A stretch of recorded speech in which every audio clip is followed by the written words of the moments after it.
Over the last few years, I became obsessed with figuring out how to make money on Amazon. And now at 24 years old, after putting thousands of hours into this business and refusing to give up after each failure, my products generate over $2 million per year thanks to Amazon FBA. Now look, there's a reason why most new Amazon sellers fail. They follow outdated advice that no longer works, burning thousands of dollars and wasting months of their time.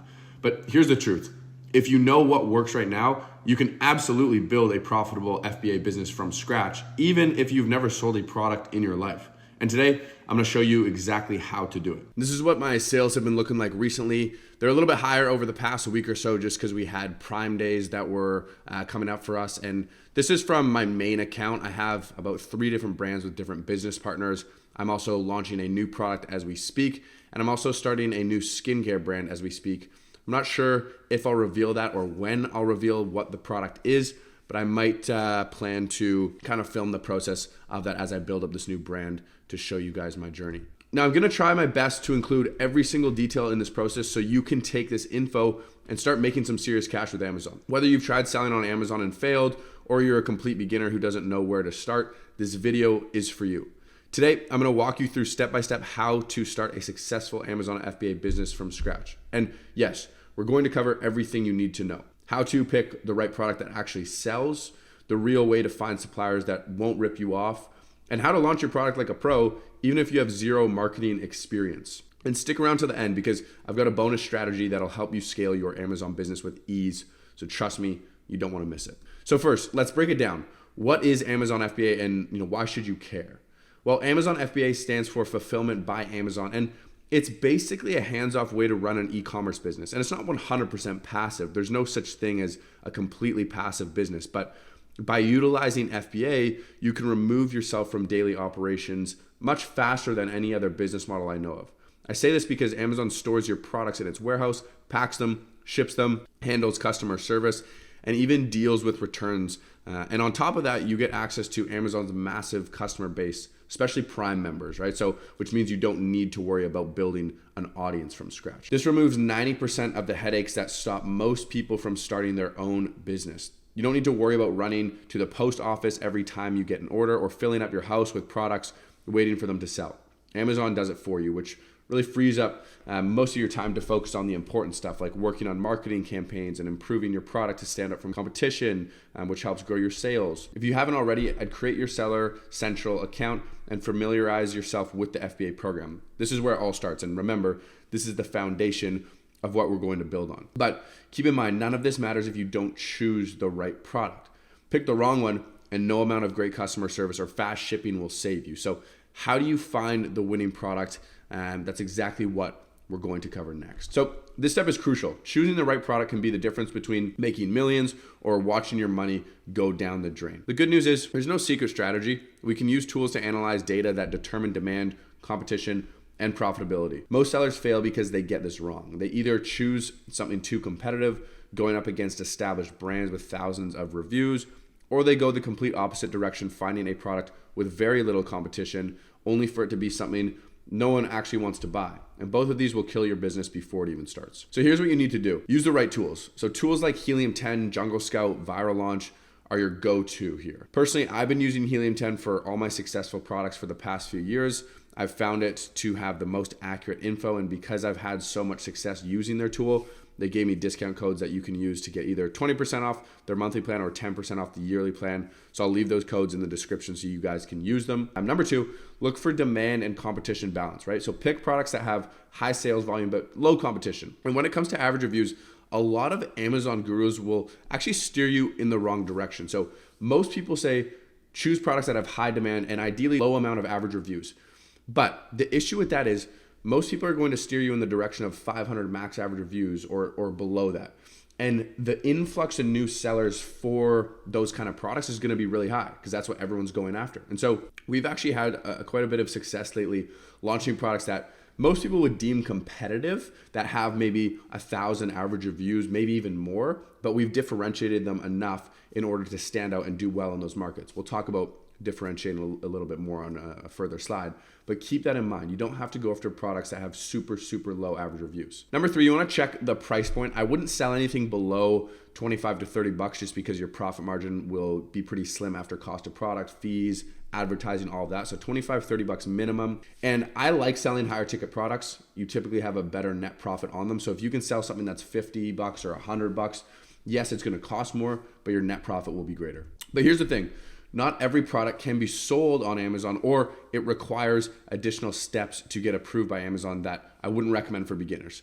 So there are restricted categories you'll want to avoid. And Amazon has specific rules around certain types of products.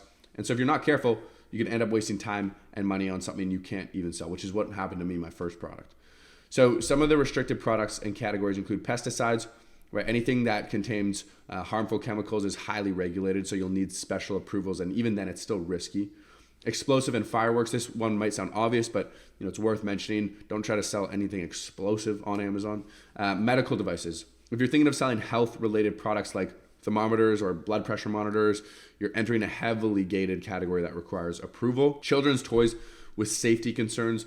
Anything that could pose a choking hazard or doesn't meet stringent safety standards will land you in trouble with Amazon. Adult products. There are very strict rules here. Not all of adult products are banned, but many fall into categories with tight restrictions.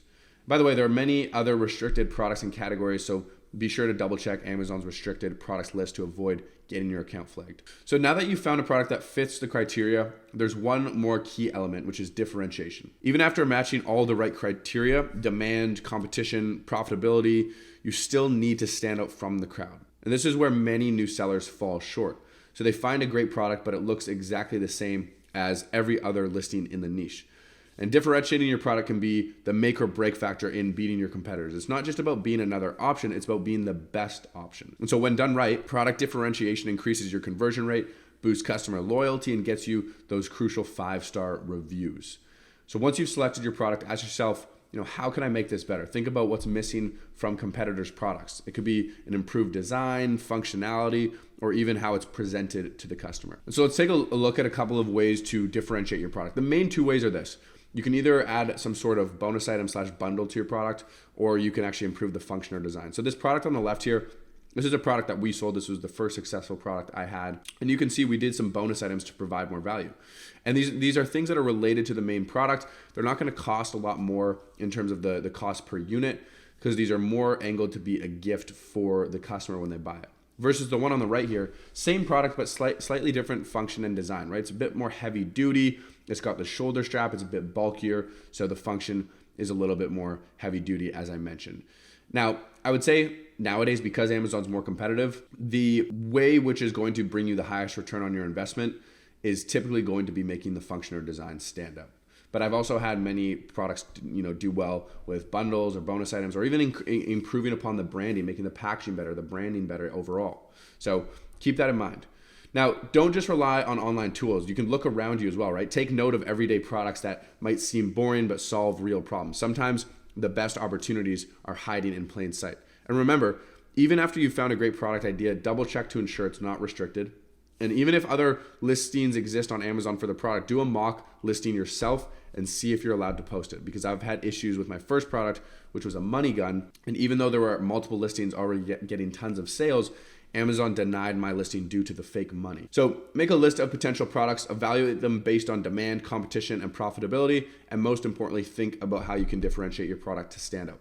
One last thing I want to mention for differentiating your product, you can look at the negative reviews of your competitors to get inspiration. And you can also literally go on ChatGPT and ask, how can I improve X product? And it'll give you back some in-depth ways. So those are 2 of the main ways I like to kind of get inspiration of what I might be able to do to make my product stand out. Now, finding the perfect product isn't enough. If you don't know how to get your hands on it, then you're still going to be lost. So let's talk about sourcing suppliers and making sure they don't rip you off. So let me be real with you. Not all suppliers are created equal. Some will try to rip you off, deliver low quality goods, or ghost you when things go wrong. So how do you find the good ones?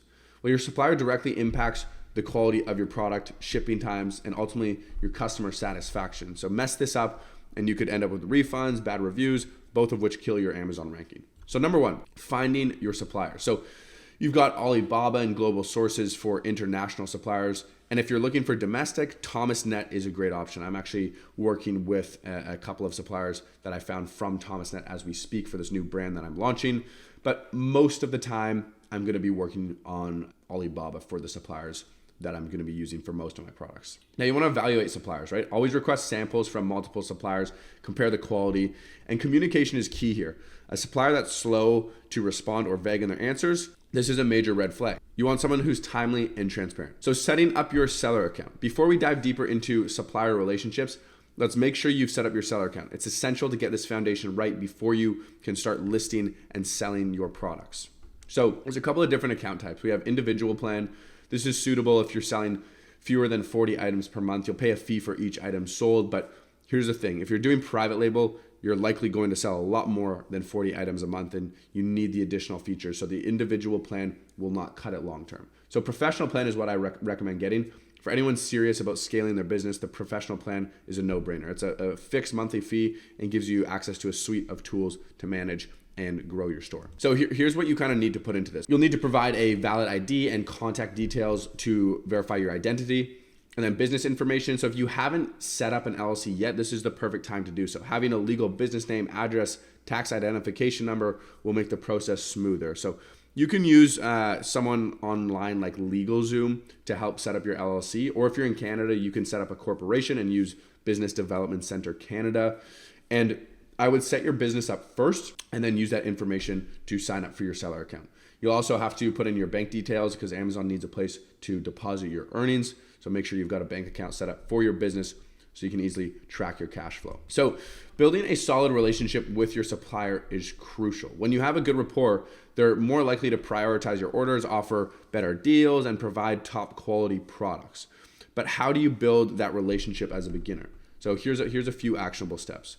So introduce yourself professionally, right? When reaching out to potential suppliers, present yourself as a serious business owner, even if you're just starting, right? Explain your goals, target market, and what you're looking for in a supplier. And I'll actually attach our supplier script in the description so you can use that when you're reaching out to suppliers. Ask insightful questions, right? Don't just inquire about price. Ask about the production capacity, lead times, quality control process, and even how they handle unexpected challenges, right? This shows you're serious and knowledgeable. Stay consistent in communication, be prompt and professional in your responses. A consistent tone of respect and professionalism goes a long way. And you want to build trust over time, right? Start with smaller orders to test the waters, and as the relationship grows, gradually increase your order size. The more business you bring them, the more likely they are to treat you as a priority. So when discussing things like minimum order quantities and pricing, it's important to strike a balance between favorable terms for you and being reasonable for the supplier. It's a partnership after all, right? So MOQs.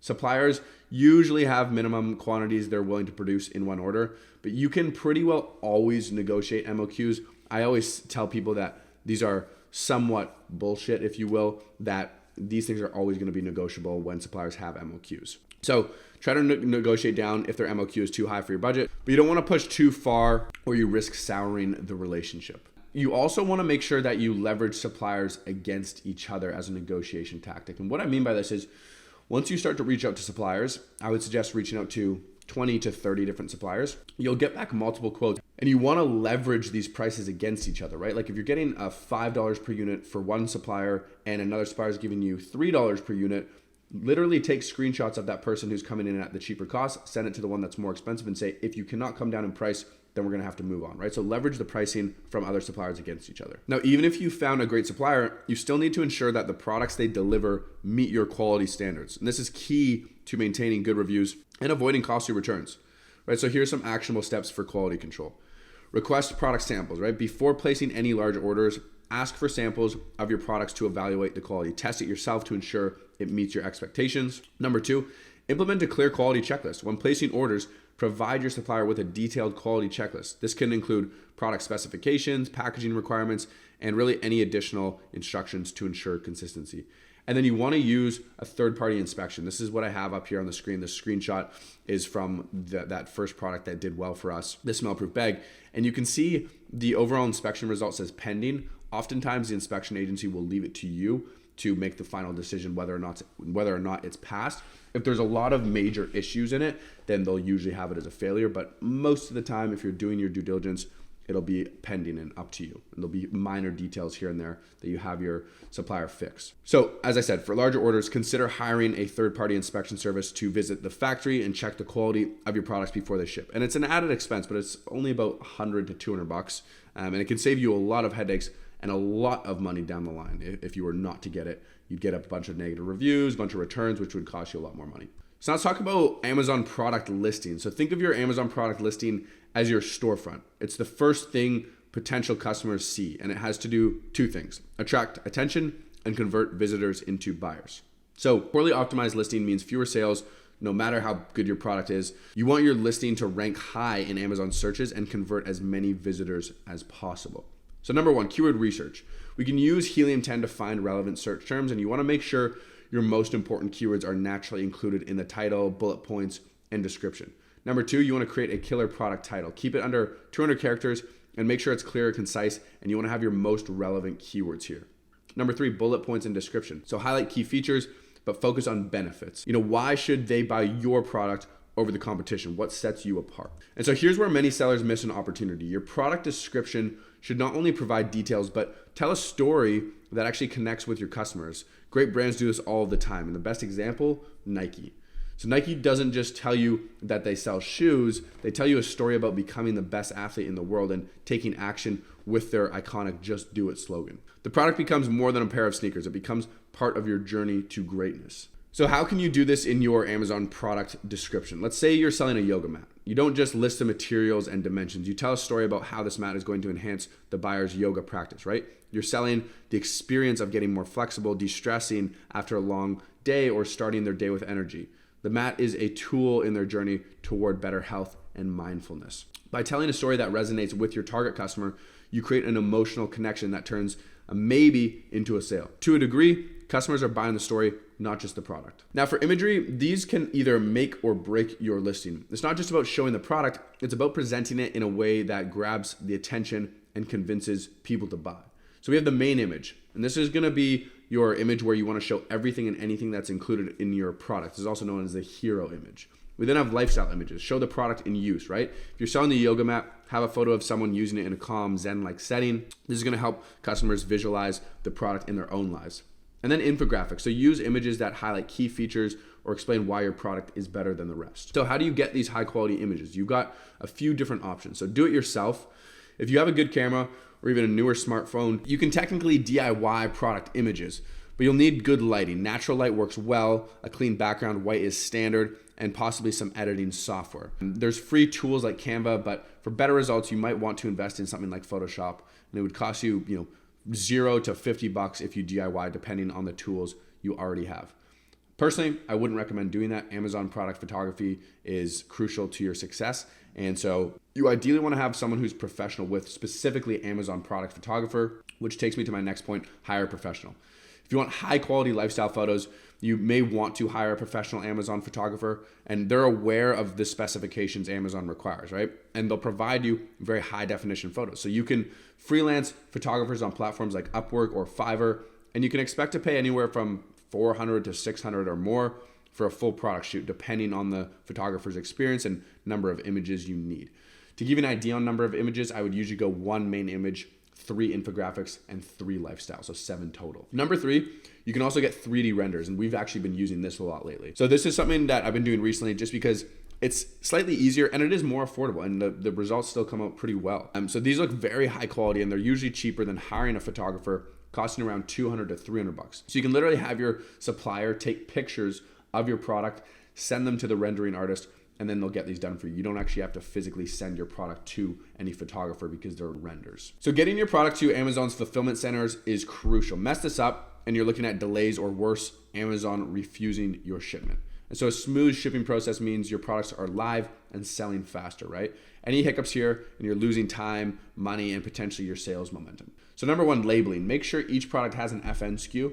Amazon uses the FN SKU, also known as Amazon's barcode, to identify sellers' products and connect those products to your Amazon seller account. These are unique to Amazon, and every unit needs one. Number 2, packaging. Follow Amazon's packaging guidelines, right? Use poly bags, bubble wrap, or boxes depending on your product. Different products need different packaging methods, so do your research. And number 3, shipping methods. So for shipping methods, you have air freight and sea freight. I would pretty well always recommend sea because air freight is going to eat into your profit margins too much. It's just way too expensive. So I typically do sea freight. Now, there are different speeds to sea freight as well. You can go slow, normal, and fast. And so those can range from as little as 15 to 20 days up to 30 to 40 days for sea freight. And now that your product is on its way to Amazon's warehouse, how do you make sure it gets found and sells quickly? Let's talk about launching your product so you get sales and rank for your keywords as soon as possible. So launching your product is all about making a big splash right out of the gate. A strong launch can boost your rankings and set the stage for long-term success. And a successful launch can mean the difference between your product being buried in the search results or showing up on page 1. Amazon rewards momentum, so the first few weeks are critical. So number 1, we have initial promotions, right? Run discounts or use coupons to incentivize early sales. These will boost your rankings and help you get those all-important reviews. Number 2, Amazon PPC. So start with sponsored product campaigns, set a daily budget, and track performance closely to optimize your ads. I'd also suggest being as aggressive as possible as the goal is to reach the first page fast. I'd try to budget at least $1,000 your first month on Amazon PPC at the minimum. Number 3, leverage external traffic, right? You can use social media, Facebook, Instagram, TikTok to drive traffic to your listing. I'd say influencer marketing is one of the most underrated ways for new sellers to actually get some initial momentum and have sales coming in externally. Now that your product is live and selling, how do you manage inventory to avoid running out of stock? Because running out of stock can destroy your ranking. So let's talk about managing inventory next. So inventory management isn't just about keeping enough stock on hand. It's about making sure you never run out while keeping cash flow healthy. Too little inventory, you risk stockouts, which can destroy your rankings. Too much inventory, you're paying unnecessary storage fees and locking up capital you could use elsewhere. So effective inventory management is critical to sustaining and scaling your Amazon FBA business. Not having enough inventory will hurt your sales, while holding too much inventory can drain your cash flow and eat at profits through storage fees. So getting this balance right is the key to long-term growth. So number 1, monitor your inventory. Amazon has built-in inventory management tools that track your stock levels, but you can also connect your seller account to Helium 10, and these can help you track it further. Number 2, set reorder points. This is the minimum stock level at which you'll need to place another order. You can base it on lead times, which is how long it takes to get more stock, and sales velocity, which is how quickly you're selling. This ensures you reorder with enough time for the new stock to arrive before running out. Number 3, avoid stockouts. Stockouts not only mean missed sales, but they can destroy your Amazon ranking, and it's hard to recover from that, so always plan ahead. Number 4, overestimate slightly. It's better to have a little more inventory than you think you need, especially during times of increased demand like holidays or Prime days. But keep an eye on how much you're storing to avoid excess fees. Number 5, cash flow management. It's a balancing act, right? You want to keep enough inventory on hand to meet demand, but you also need to keep your cash flow healthy, right? You want to monitor your expenses, forecast your revenue, and always keep a cushion for unexpected spikes in sales or delays in restocking. And number 6, inventory performance index, also known as IPI. So Amazon uses this score to determine how well you manage your inventory. And if your score drops too low, Amazon might limit your storage space, which means you'll have to pay more in fees. So let's talk about managing excess inventory. Amazon will start charging higher fees for products stored too long, specifically after 6 months. So it's crucial to keep your IPI score high by moving slow-moving stock quickly. Consider promotions or bundling it to clear it out. Lastly, I want to say that running out of stock is probably the most common mistake I see new sellers make, and as a result, many sellers destroy their momentum. So if you're getting low on stock and inventory is going to take some time, either raise your price to slow sales or lower PPC, maybe even turn it off to slow sales and squeeze profits, because I'd rather have my sales slow down than completely run out of stock and as a result lose my rank. So managing inventory is crucial, but it is not the only thing that can make or break your business. Let's talk about customer service and reviews, 2 areas where businesses thrive or die. So customer service and review management are the backbone of a successful Amazon business. Happy customers leave good reviews, which boost your rankings. Unhappy customers, well, bad reviews can tank your product faster than you can fix it. So managing your customer interactions is just as important as managing inventory. Customers today expect fast, helpful, and courteous service. So if you don't meet those expectations, it'll show in your reviews. Not only that, but obviously good reviews drive more sales, while bad ones will scare potential buyers away. So number 1, respond quickly to customer inquiries. Whether it's a question about shipping, a concern about product, or a return request, prompt responses. Whether it's a question about shipping, a concern about the product, or a return request, prompt responses show that you care, right? Even if a customer is upset, Timely communication can often diffuse the situation. Number 2, use Amazon's request a review button. So once a customer has received their order, don't hesitate to ask for feedback. Amazon allows you to request a review in a simple one-click process. So just make sure you're not offering incentives or violating Amazon review policies. This is a button which will automatically send through Amazon's system. This isn't you sending messages to them manually, because Amazon's very strict with what you can and can't say to their customers. And then we have number 3, which is handling negative feedback. So no one likes bad reviews, but they are inevitable. And the key is how you respond. Always address the issue professionally, thank the customer for their feedback, apologize for their experience, and offer a solution. This not only shows the buyer that you care, but it also helps you improve the product. Number 4, product improvements based on feedback. Every bad review is an opportunity to improve, right? So take note of recurring complaints or suggestions and see if there's a way to improve your product to meet those needs, because listening to your customers helps you stay competitive and keeps your offerings relevant. And number 5, stay ahead of competitors. If you see competitors constantly getting better reviews, study what they're doing differently. Are they offering better features, a better customer experience? Use their success as a roadmap to refine your own offerings. So prioritize customer engagement and review management as an ongoing part of your business. Respond quickly to inquiries, use feedback to improve your products, and keep an eye on what your competitors are doing to stay ahead. Managing reviews and customer service is a powerful way to build trust and loyalty. But once you've nailed the basics, how do you scale your business to the next level? So let's talk about strategies for expanding your product line and growing into markets. So once your Amazon FBA business is running smoothly, the next step is scaling, whether that's by expanding your product line, entering new markets, or automating parts of your business. Scaling is how you take your business from good to great.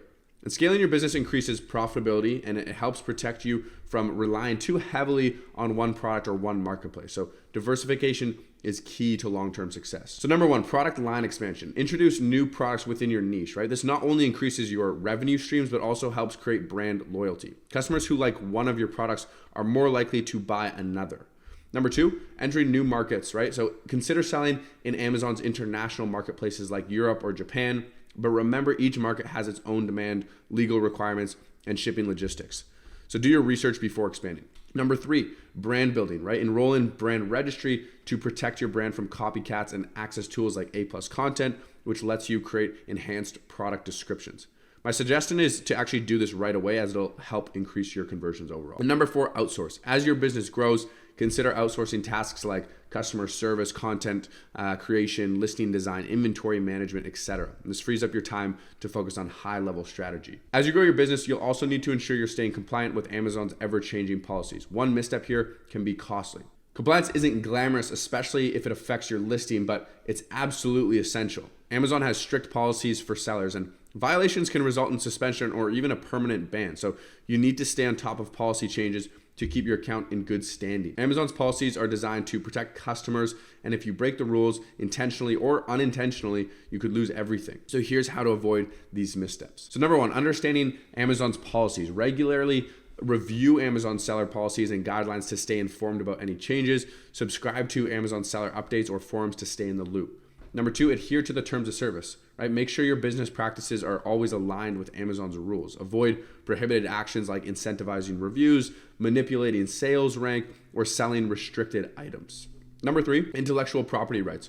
Always check trademarks, copyrights, and patents before listing a product to avoid legal trouble. There's online tools like USPTO or Trademarkia where you can search for existing brands. And I personally always check USPTO for trademark and Google Patents for patents.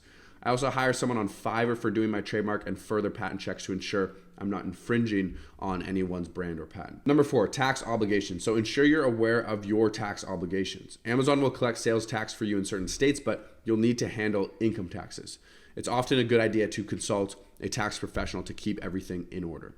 So implement a compliance checklist to regularly review your business's adherence to Amazon's policies. This will help you avoid potential account suspensions or legal issues down the line. All right, we've covered a lot of ground today. From picking the right product, managing inventory, to scaling your business and staying compliant with Amazon's rules.